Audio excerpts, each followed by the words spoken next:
you can't. Well, of course, this is gonna get all choppy right now. Anyway, I don't have time to try to reshoot this. So, just finished watching UFC 190, and very, very long show. Very long.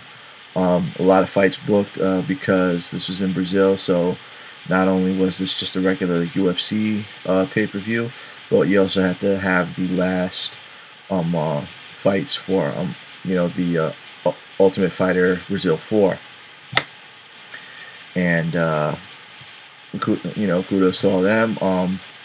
Bigfoot walks away with a very, very big win. And a couple other, some of the fighters I can't even remember. I can't even remember some of the guys who fought. Oh yeah, Stefan Struve versus Big Nog. Big Nog, I'm sorry, man. You gave it a good run. I used to love watching you fight in Pride. Love watching you in UFC. I was so happy that you won. That you beat Tim Sylvia for the interim heavyweight title, and you're the only man to hold. Even Fedor never held the UFC belt, and Fedor's the greatest heavyweight of all time. You had that going for you, having won the Pride and UFC heavyweight belts. But I'm sorry, bro. I'm sorry, man. It's time to hang it up. It really is. No disrespect, but I'm sorry, but it's pretty much over for you, right? Stefan Struve basically using his reach, keeping him at bay the entire time. Then, of course, congratulations to the two Tough Brazil winners, especially to the one kid who supposedly lost in the quarterfinals and then comes back and winds up winning everything. That is impressive. I mean, and on top of that, I think he's the first person in Ultimate Fighter history to lose, get let back into the tournament, and then win the whole thing. That's at least that's never happened in to my knowledge. That's never happened in any of the American Ultimate Fighter series. So congratulations to him.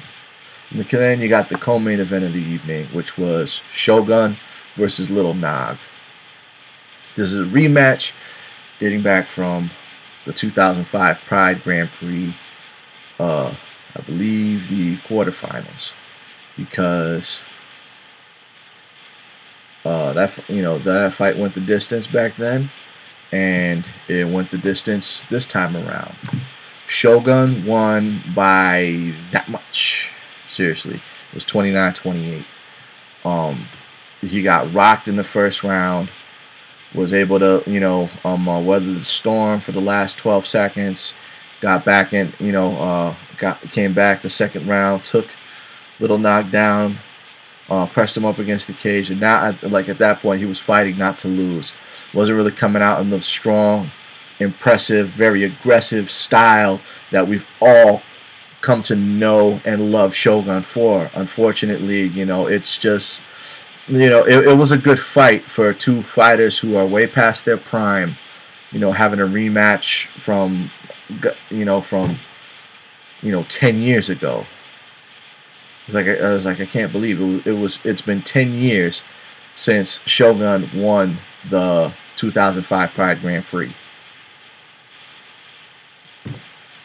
Somebody else, won the Pride Grand Prix, won the UFC heavyweight belt. I would love to have for him to held it a little bit longer than losing it immediately to John Jones after coming off of an injury. But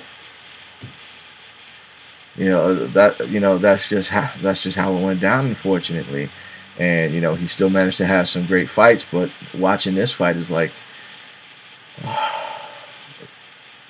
it's the end of Shogun.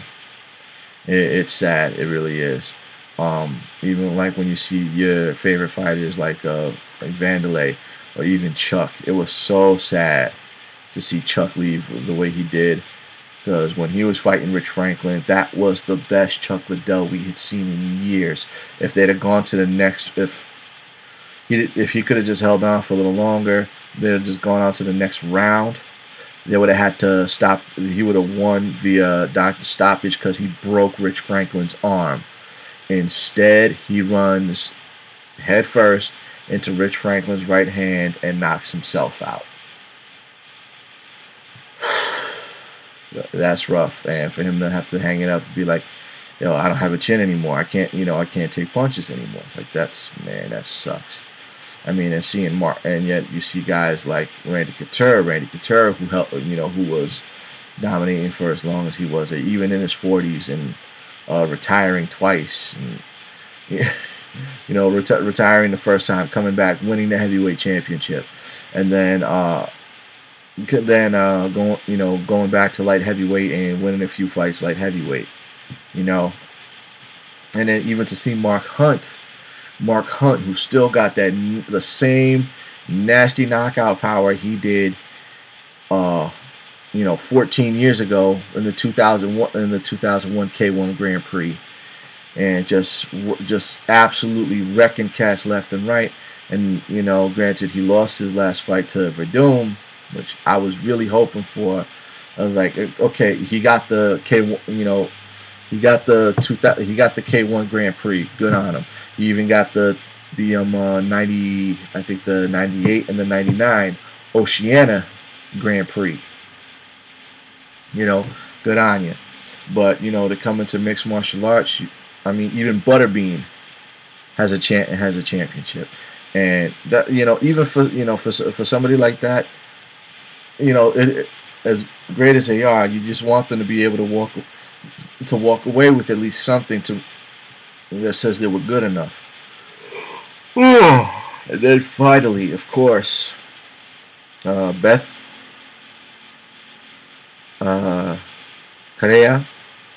Correa versus Ronda Rousey. Now, I've already made mention of the fact that I don't like Ronda Rousey as a person. She takes it upon herself to absolutely hate her opponent. She takes it upon herself to make every fight personal.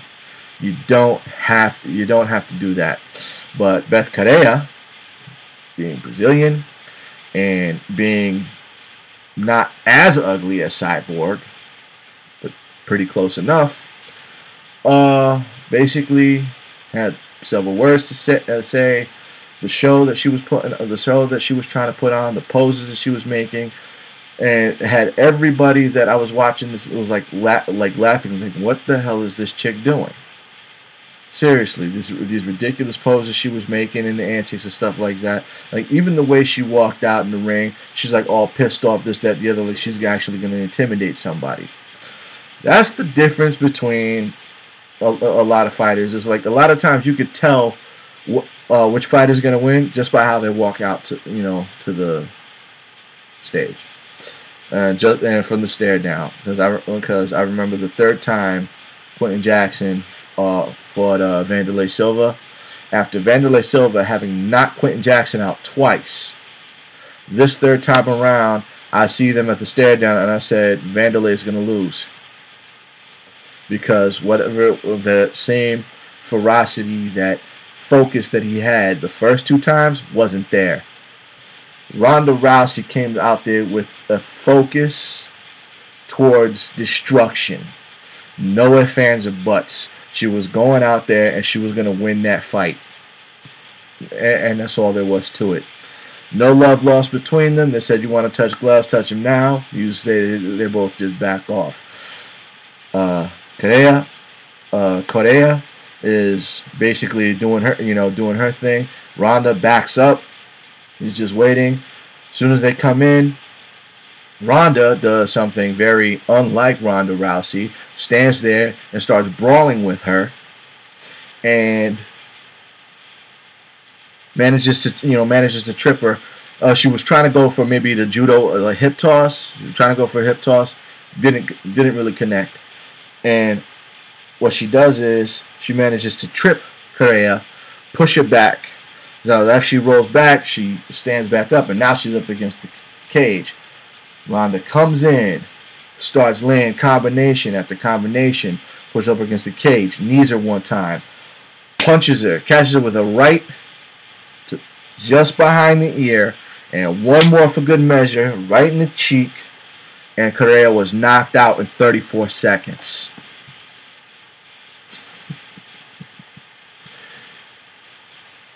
Everybody jumped up. It was nuts. It was beautiful. And like I said, I don't like Ronda Rousey, but I was so happy she won that way. I was absolutely so happy she won that way. Not because I'm an American and Beth Correa was Brazilian. No, but because of the way that Beth Correa handled herself in that particular situation. Not cool.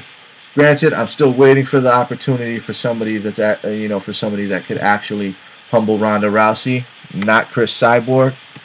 Chris Cyborg, I know is probably the only person who could really beat Ronda Rousey, and I don't want her to do that. I've made mention of it before. The girl was entirely too ugly when she beat Gina Carano for the Strikeforce Women's title. That was a black eye to women's MMA, and it didn't help that after her first title defense, she tested positive for steroids. So yeah, I don't think anybody wanted to watch women's MMA after that, because if that's what you need to look like to be champion, and you got to take steroids, it was very detrimental to the sport. And for Ronda Rousey to come and basically turn that all back around to how it should be, and not somebody who's not only pretty but phenomenally gifted in martial arts, because like the only person in mixed martial arts that had judo, that had great judo, was Carl Parisian, and Carl Parisian could never do what Ronda Rousey has already done. I get like I said, I don't like Ronda Rousey, but I give honor to whom honor is due. And like I said, all these other girls, they're good girl fighters. Ronda fights like a dude. And until you find somebody who can fight like a dude back, she's gonna keep winning, no ifs, ands, or buts. If Cyborg ever cuts weight and steps up, okay, we'll see what happens. Their strawweight champion, Ronda would probably beat because of those sneaky judo takedowns that she would probably be able to handle this girl's takedown defense. And as of this moment, Ronda's still number one. I'm done talking. You guys have a good night.